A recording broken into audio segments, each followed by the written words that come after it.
Either student academy में खुशामदीद। आज का जो हमारा सेशन है वो मैक्रो इकोनॉमिक्स को लेकर है। मैक्रो इकोनॉमिक्स में आज हम बात करने जा रहे हैं basically related term in national income में बात कर रहे थे हम कि रिलेटेड टर्म्स जो है नेशनल इनकम की क्या क्या होती हैं। तो यहाँ हम बात करते हैं सबसे पहले nominal national income. Nominal national income क्या है कि यहाँ पर आपकी जो नेशनल इनकम है उसको नॉमिनली डिस्क्राइब करना, यानी आपको क्या होता है कि जितनी भी गुड्स एंड सर्विसेज आपकी इकोनॉमी में प्रोड्यूस हो रही हैं at the time of at the same period या एट द मोस्ट पीरियड जब आपकी पे हो, मतलब करंट पीरियड में जो आपकी प्रोडक्शन हो रही है मार्केट में, उसको जाना जाता है। ठीक है, ये क्या करती है, ये बहुत दफा इफेक्ट हो जाती है, इसके अंदर बहुत ज़्यादा इफेक्ट आता है जब इन्फ्लेशन और डिफ्लेशन को देखा जाता है। ठीक है, फिर उसके बाद आता है रियल नेशनल इनकम, यानी इसमें क्या होता है, इसमें वो नेशनल इनकम कंसिडर की जाती है, एडजस्ट की जाती है, जो कि प्राइस चेंजेस के अकॉर्डिंग ली जाती है। जैसे सब्सिडीज लगा दी जाती हैं,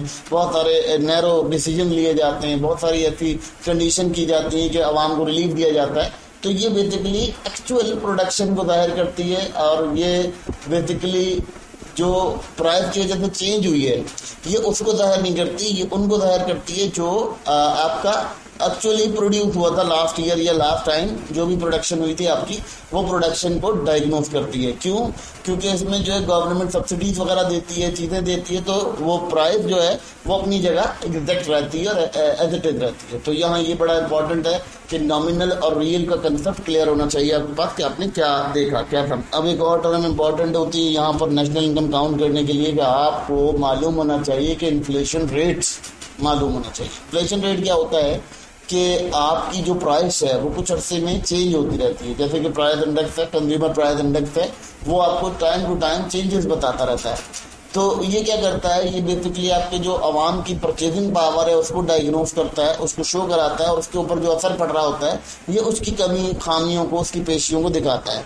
जिसकी वजह से क्या होता है कि आपको केसेस कंक्लूड करने में आसानी हो जाती है कि आपका जो बेस ईयर है, जो आपका इन्फ्लेशन रेट है, उसके अकॉर्डिंग आप कितनी परचेजिंग पावर रखते हो या कितना आप मार्केट में यूटिलिटी पर इस्तेमाल कर पा रहे हो।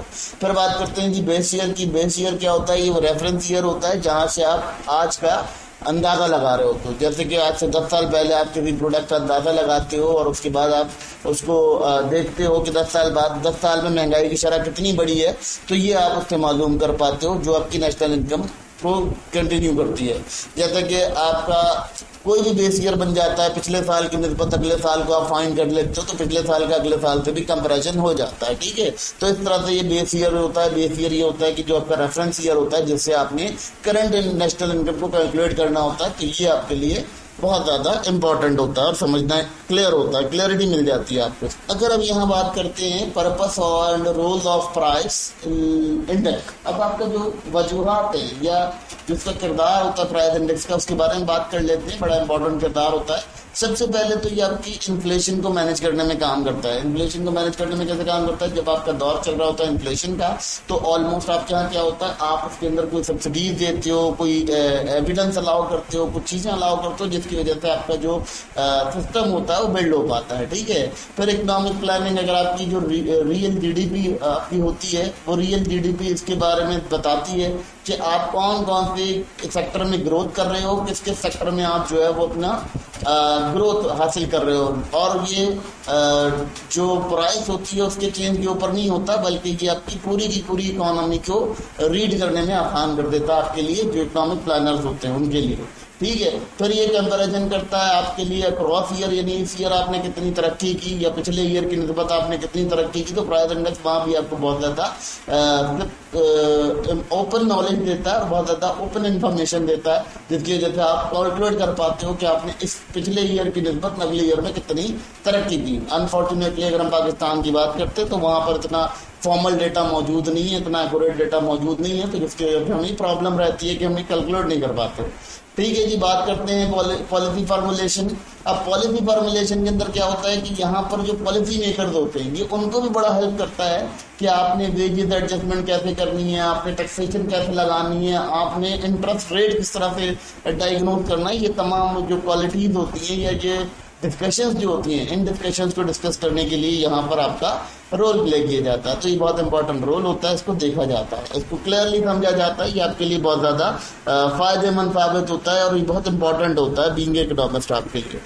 अब अगर यहाँ बात करते हैं प्राइस इंडेक्स की और उसकी रिलेटेड टर्म्स, जैसे कि हमने बात की CPI, WPI और GDP डिफ्लेटर, इसी तरह रियल प्रॉफिट, नॉमिनल इनकम्स के ऊपर बात की, तो ये तमाम चीज़ें जो हैं ये आपके लिए बहुत ज़्यादा क्लियरिटी देती हैं। बीइंग इकोनॉमिक्स एनालिजर, आप लोग जब इकोनॉमिक एनालाइजर की हैसियत से होंगे और आप वहाँ पे काम कर रहे होंगे तो ये आपको बहुत ज़्यादा रोल होगा कि आपको पता होगा कि आपकी मार्केट में कौन कौन से टूल्स हैं, और वो मैक्रो इकोनॉमिक्स टूल जो हैं वो आपको समझने के लिए बड़ी मदद करेंगे। पर अगर बात करते हैं यहाँ पर आपके लिए बहुत ज़्यादा रोल ऑफ आपको इकोनॉमी मिलते हैं आपके पास, यहाँ पर आपको बहुत ज़्यादा क्लैरिटी मिलती है इनको पढ़ने के बाद, और इन्हीं से आप अपनी इकोनॉमी लेवल को बूस्ट करवाते हैं। फिर अगर हम यहाँ बात करते हैं किसी इकोनॉमिस्ट के लेवल पे या पॉलिसी मेकर के लेवल पे अगर आपकी कोई डेजिग्नेशन हो जाती है तो ये तमाम जो छोटी छोटी टर्म्स हैं ये आपको सपोर्ट करती हैं, इसीलिए ये समझना बहुत ज़रूरी है आप तमाम बच्चों के लिए। इसमें बहुत ज़्यादा तवज्जो इसलिए दी जा रही है ताकि ये छोटी छोटी टर्म्स आपको समझ आए और आप आगे इससे कूप अप कर सकें।